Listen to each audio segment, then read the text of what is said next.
ये है मकबूज बलूचिस्तान। आज एतवार 24 नवंबर साल 2024 है। बलूचिस्तान टुडे से आज के इलाकाई खबरों के साथ मैं हूं आपका मेजबान इलियास बलोच।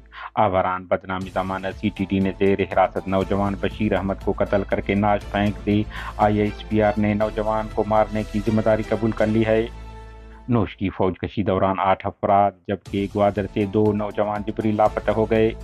कोयटा पशीन चमन से 7 दिन दौरान 10 बच्चे अगवा। बच्चों को अगवा एक कारोबार बन गया है। अवामी हलके आज बच्चों के अगवा के खिलाफ बलूचिस्तान भर में पहिए जाम होगा।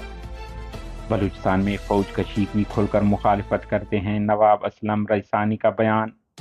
ग्वादर पाकिस्तानी कोस्ट गार्ड के तशद्दुद से मकामी मेहनत कश माही गिर हलाक, दूसरा जख्मी। डेरा अल्लाह यार में पाकिस्तानी फोर्सेज को शहर के